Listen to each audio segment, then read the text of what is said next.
Welcome back to my channel. Today's video I'm just going to be doing a nice loose watercolor. I'm going to be doing some using brush pens and also my marker so the fine liner pens. So it's going to be a nice scene. This is actually a picture from a magazine that was lying around the house. So it's just a simple scene. I think it's a scene that was somewhere in France, but I'm not going for exactly the same as the picture in the magazine. So I've changed things here or there. I just wanted to do more of a loose, impressionistic sort of painting. So really, I'm looking at not accurate lines, not straight lines. I'm going to be not too concerned about those. They're going to be almost wobbly lines and sort of imperfect. So if you do watercolor and you may be one of these that, and I know I've been the same, trying to get things exactly perfect and building straight and all this sort of thing. So this video I wanted to just share with you almost the opposite of that, and it almost reminds me of one of the first paintings that I ever did with watercolor. I was painting a landscape scene, and it was from the view from the front of the house, and I did the painting and I wanted to add some ink just to tighten things up, and the ink wasn't soluble, or it was soluble. It wasn't permanent, or maybe I'd done it too soon when the watercolor was still wet, and so I had all this bleeding going on and all this sort of ink mixing with the watercolor, but I was really happy the way things looked in the end. So sometimes it's just a case of really letting go and not really caring about what happens on the paper. So today's scene, it's a really nice scene, and I wanted to go really loose and then use a Tombow markers just to go over the top and then get extra detail with the fine liner pen. Now it's something that I've seen. There's an artist called Ian Fennelly, and he does this sort of technique. It's similar to that, but it's my own style. The way I've done this, it's not his style, but he does this watercolor wash and then adds the Tombow marker, the brush pen, and then a fine liner on top of that just to get the final details. So if you like watching watercolor tutorials and sort of art channels, then I would highly recommend you look at his channel, Ian Fennelly, or at least type him in. I don't know whether he's got a channel, but whenever I've looked him up, I've always got videos that he's done or videos with him in it. So Ian Fennelly, and he's from the UK, and they're just so different, his artwork. And we was actually in Liverpool a couple of weeks ago, and I did spot some of his works in a gallery. So it was really nice to see his work, and I really do like the way he does his painting and his style. So this scene, I'm just it's just really all about shapes, and that's all I'm bothered about. Even the colours I'm not really fussed about. Just blocking in those shapes. And it's quite interesting sometimes when you look at landscapes and especially townscapes and busy sort of cityscapes. Sometimes it can be overwhelming, and you think, how am I going to start this painting? How? I mean, it can be overwhelming when you look at all the details, but really when you simplify things and you just look at them and you just begin to look at them as shapes. So a building, it's either going to be a rectangle or a square or any other shape like that. So you just draw the shapes. It was a paint I did. It was actually Liverpool, and I know it was in oil paints, but the same sort of principle applies. It was the first ever cityscape that I did, and it was overwhelming. It was actually looking out from the docks. So you had the city centre, all the skyline of all the buildings. You had the Liver building and all the details. all the buildings, and then it was reflected underneath in the docks. So you not only had the all the buildings, the cityscape, but you also had that reflected as well underneath. So I remember first seeing it, and I just thought, there's no way I could paint this. This is just crazy to even think that I can do this. But it was one of the easiest paintings that I actually did. Afterwards, I thought, wow, all it is really is just painting squares and rectangles and all these different shapes. If you can paint a square or draw a square, then as far as I'm concerned, then you can paint a cityscape. Obviously, when you get perspective, when perspective plays a part, then obviously things matter a bit more, and you got to sort of look.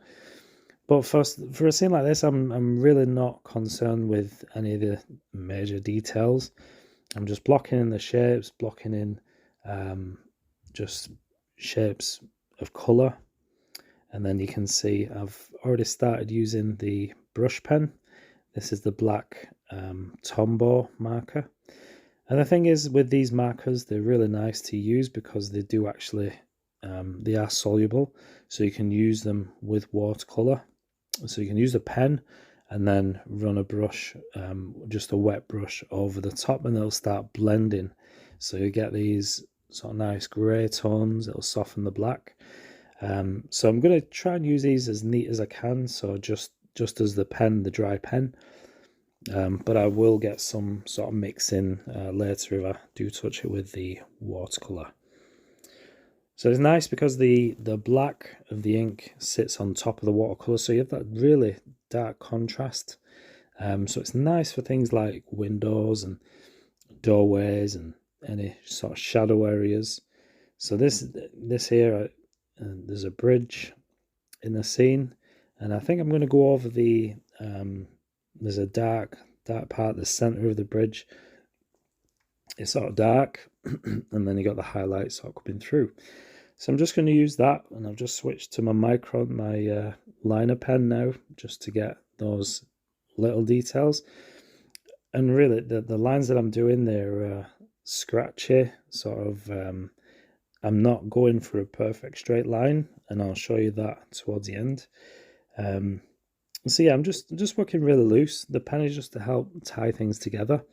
So it's nice to pop down the watercolor, just any colors, and then sort of tie them together with the pen and with the brush pens as well.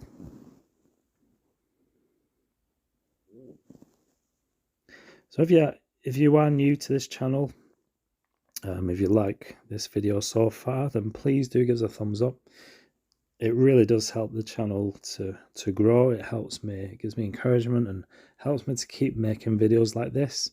If you want to see more, then please give us a thumbs up. And also, if you're not subscribed to my channel yet, then please do hit the subscribe, hit the notification bell, and you'll be notified every time I put any other videos up like this. I do aim to have around 2 videos a week. I find that quite a comfortable pace. I'm not sort of stressing over it. You know, I can quite comfortably do 2 videos a week. So I try and keep the content as best as I can, try and paint the best I can. So I'm trying all different sort of things, different sort of techniques, different materials. I know I've done a few oil paintings lately, and I'm trying to do that as well as my watercolors. And I'm also going to be looking at doing maybe some portraits. So I've just found a nice picture of a person, so I think maybe next one I'll have a go at doing a portrait painting. I mean, that's going to be a challenge. I don't usually do portraits or anything like that, but I think I'll tackle that. And I think it's good to sort of stretch yourself. Sometimes, you know, this is really, I'm in my comfort zone doing anything like this. Cityscapes, townscapes, buildings. These are the things I really do like to paint. But as for people and portraits, that's somewhat of a challenge. But I'm willing to sort of learn and grow. And that's one thing that, you need to do to learn and grow, is just to get out of your comfort zone and try something new. So hopefully I get that right and it can be my next video.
I think one thing you need to do as you learn and progress with watercolor, I just think you have to be confident with the brush.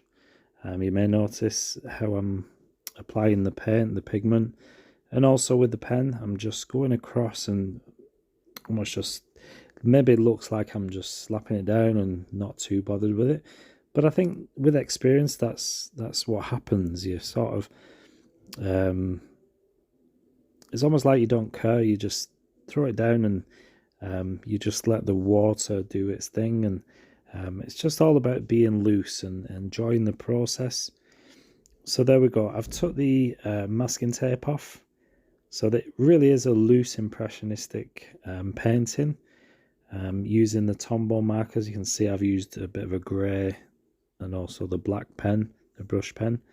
Look at the lines, you can notice how almost scratchy they are. You know, I'm not really, I've not been too careful, and I want that look. I want it to look sort of fresh. It does look loose, impressionistic. But I hope you like this video. There we go. I've always wanted to just show you how they look in a mount. So I've just found a few mounts that I've got lying around. So just to give you an overall impression of what it looked like with a frame. Okay, thanks for watching. Hope you like that. And I'll see you in the next video.